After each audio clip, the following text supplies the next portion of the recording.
అయితే ఇక్కడ హైలైట్ అంశం మనం చూడొచ్చు. వైద్యుల భద్రతకు టాస్క్ ఫోర్స్ నిన్న 9 మంది సభ్యులతో కూడిన కమిటీని సుప్రీంకోర్టు ఏర్పాటు చేసింది. దీనిపైన 2 నెలల్లో నివేదిక ఇవ్వాలని కోరింది. దీనిపైన డిస్కస్ చేద్దాం. మనతో పాటు డిబేట్లో పార్టిసిపేట్ చేస్తున్నారు రాజకీయ విశ్లేషకులు చెవుల కృష్ణ ఆంజనేయులు గారు. Sir good morning. Good morning అండి. సార్, ప్రధాన వార్త మనం అన్ని పేపర్స్లో చూస్తున్నాం. వైద్యుల భద్రతకు టాస్క్ ఫోర్స్ ఏర్పాటు చేసింది. 9 మంది సభ్యులతో కూడిన టాస్క్ ఫోర్స్ను సుప్రీంకోర్టు ఏర్పాటు చేసింది. అయితే మీ భద్రతపై మాది భరోసా, నమ్మండి ప్లీజ్ అంటూ కూడా ఇలాంటి వ్యాఖ్యలు చేసింది. సో ఈ టాస్క్ ఫోర్స్ అసలు ఏం చేసింది సార్? 2 నెలల్లో ఎటువంటి నివేదిక ఇవ్వచ్చు అంటారు? నమస్తే అండి. స్వతంత్ర టీవీ వీక్షకులు కూడా నమస్కారం. నమస్తే. నిన్న సుప్రీంకోర్టు బెంగాల్లో జరిగినటువంటి వైద్య విద్యార్థిని అత్యాచార హత్యకు సంబంధించినటువంటి ఘటన, దాని మీద సుమోటోగా తీసుకుంది సుప్రీంకోర్టు ఆ కేసుని. ఎందుకు అంటే ఆ ఇష్యూ ఈ రోజున దేశవ్యాప్తంగా చర్చనీయాంశంగా మారింది. ఒక వైద్య విద్యార్థిని దారుణంగా గ్యాంగ్ రేప్ చేసి హత్య చేస్తే అక్కడ పోలీసులు, అదేవిధంగా వైద్య కళాశాల సంబంధించినటువంటి ప్రిన్సిపల్ కానీ వాళ్ళ యొక్క నిర్లక్ష్యము, ఇది నిర్లక్ష్యం అనే కన్నా కూడా నేరపూరితమైనటువంటి నిర్లక్ష్యం. ఈ ఇష్యూ బహుశా నిర్భయ ఘటన తర్వాత 2012 నిర్భయ ఘటన తర్వాత ఆ స్థాయిలో దేశవ్యాప్తంగా కూడా డాక్టర్స్ నుంచే కాదు అన్ని వర్గాల నుంచి కూడా ఈ నిరసనలు వ్యక్తం అవుతున్నటువంటి పరిస్థితి.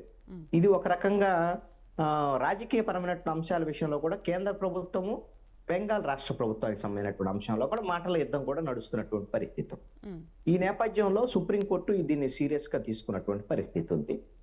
ఎందుకు ఎఫ్ఐఆర్లు నమోదు సంబంధించినటువంటి ఆలస్యమైంది, నిర్లక్ష్యం ఎందుకు అనేటువంటి అంశాలు ఒక అంశాన్ని లేవనెత్తాయి సుప్రీంకోర్టు. రెండవ అంశం ఏంటి అంటే అసలు పని ప్రదేశాల్లో డాక్టర్లకి, వైద్య విద్యార్థులకు కానీ భద్రతకు సంబంధించినటువంటి విషయంలో మరొకసారి దీని మీద స్పష్టమైనటువంటి ఒక సమీక్ష జరగాలి.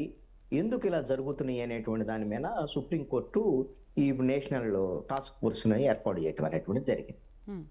ఈ నేషనల్ టాస్క్ ఫోర్స్ లో ఇప్పుడు హైదరాబాద్ చెందినటువంటి ఏజీ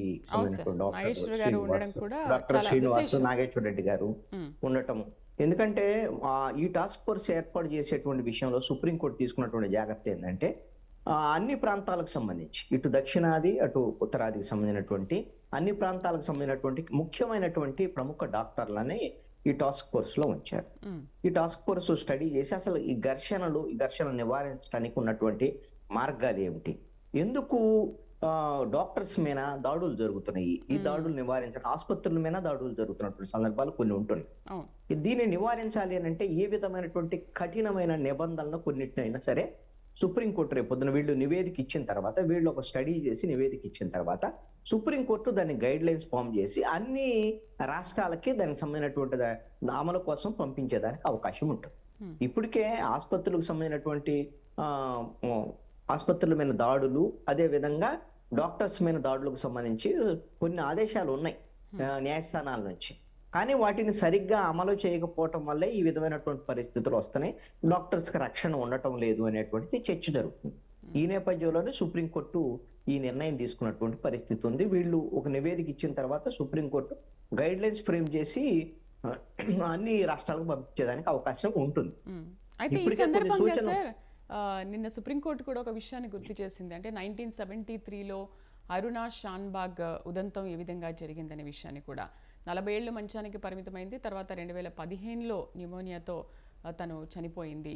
అంటే ఈ రకంగానే ఈ తరహాలోనే అప్పుడు కూడా ఆ సంవత్సరంలో అలాంటి దాడులు జరిగాయని గుర్తు చేశారా? ఇంకోటి ఏంటంటే అసలు నిందితుడికి శిక్ష నిజంగా అప్పుడు పడిందా, అసలు ఉన్నాడా లేదా అనే విషయాన్ని కూడా అసలు క్లారిటీ ఇవ్వలేదు. ఓన్లీ అరుణా షాన్బాగ్ విషయంలో ఇలాంటి ఉదంతమే జరిగిందని ఒక ఉదాహరణ ఎక్స్ప్లెయిన్ చేశారు. అంటే దర్యాప్తుకు సంబంధించినటువంటి అంశాల్లో నిర్లక్ష్యము, బాధితులకు న్యాయం జరగకపోవటం అనేటువంటి కోణంలో ఆ చర్చ జరిగినటువంటి పరిస్థితి ఉంది. ఇక్కడ కీలకమైనటువంటి అంశం ఏంటంటే బెంగాల్కి సంబంధించినటువంటి వైద్య విద్యార్థిని ఘటనలో ఎఫ్ఐఆర్ నమోదు విషయంలో కూడా చాలా జాప్యం జరిగింది అనేటువంటిది సుప్రీంకోర్టు గమనించినటువంటి అంశం. మధ్యాహ్నము 1:45 నుంచి 3 గంటల మధ్యలో పోస్ట్ మార్టం అయిపోయి అంతా వాళ్ళ బాడీ కూడా వాళ్ళ కుటుంబం వాళ్ళకి అప్పచెప్పిన తర్వాత అంత్యక్రియలు అయిపోయిన 3 గంటల తర్వాత ఎఫ్ఐఆర్ కట్టాల్సినటువంటి పరిస్థితి ఎందుకు వచ్చింది అనేటువంటి అంశాన్ని తప్పుపట్టింది అవును. సుప్రీం. అవును. అంటే ఇది ఒక రకంగా సుప్రీంకోర్టు అబ్జర్వ్ చేసినటువంటి అంశం ఏమిటి అని అంటే, ఆత్మహత్యగా చిత్రీకరించేటువంటి ప్రయత్నం కూడా జరిగింది అని. ఉమ్, ఎందుకు జరిగింది? దీని వెనక నేపథ్యం ఏమిటి? ఎందుకంటే ఇది గ్యాంగ్ రేపు. ఇలాంటి పరిస్థితుల్లో దీన్ని ఆత్మహత్యగా చిత్రీకరించేటువంటి ప్రయత్నం ఎందుకు చేశారు అంటే, అది నేరం ఖచ్చితంగా. చేసినటువంటి వాళ్ళు అలాంటి ప్రయత్నం చేసినటువంటి అది కూడా తేలాల్సినటువంటి అవసరం. మనము 2012లో నిర్భయ ఘటన తర్వాత భారతదేశ వ్యాప్తంగా 0 ఎఫ్ఐఆర్ కూడా సుప్రీంకోర్టు ఆదేశాలు జారీ చేసింది. ఒక ఘటన జరిగితే ఎక్కడ జరిగినా సరే ఇంకా సరిహద్దులతో సంబంధం లేకుండా ఆ పోలీస్ స్టేషన్ పరిధి ఈ పోలీస్ స్టేషన్ ముందు ఎఫ్ఐఆర్ కట్టాలి. ఉమ్, తర్వాత దాన్ని దర్యాప్తు జరిగిన తర్వాత ఏ పోలీస్ స్టేషన్కి వెళ్తా తర్వాత మార్చుకోవచ్చు. ఇక్కడ ఈ ఘటనలో పశ్చిమ బెంగాల్కు సంబంధించినటువంటి విద్యార్థిని ఘటనలో ఎఫ్ఐఆర్ నమోదుకు సంబంధించినటువంటి విషయంలో జాప్యం అంటే ఇది నేరపూరితమైనటువంటి నిర్లక్ష్యం. ఒక ఘటన జరిగింది అని అంటే ఖచ్చితంగా ఆ నేర విచారణకు సంబంధించి సిఆర్పిసి 154 క్లాజ్ 1 ప్రకారంగా ఖచ్చితంగా ఎఫ్ఐఆర్ నమోదు చేయాల్సినటువంటి అవసరం. ఉమ్, ఒకవేళ ఎఫ్ఐఆర్ నమోదులో గిన నిర్లక్ష్యం ఉంటే దీంట్లో ఐపీసీ 166 ఏ ప్రకారంగా ఆ నిర్లక్ష్యం వహించినటువంటి పోలీసుల మీద కూడా, ప్రభుత్వ అధికారుల మీద కూడా కేసు పెట్టచ్చు. ఉమ్, ఆ కేసులో వాళ్ళు విచారణ ఎదుర్కోవాలి. అవసరమైతే వాళ్ళకి 2 ఏళ్లు శిక్ష పడేటువంటి అవకాశం కూడా ఉంటది. ఈ విధంగా మనకి చట్టాలు ఉన్నాయి.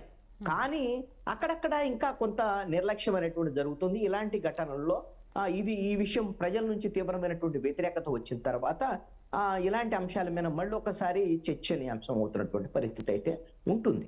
ఎఫ్ఐఆర్ ముందు ఫస్ట్ ఇన్ఫర్మేషన్ రిపోర్ట్, అసలు ఒక ఘటన జరిగిన తర్వాత కేసు నమోదు చేయటం అనేటువంటి ప్రక్రియలో మొదటి భాగం. దాన్ని నమోదు చేసిన తర్వాత దర్యాప్తుని జాప్యం లేకుండా వేగవంతంగా జరపాల్సినటువంటి పరిస్థితి.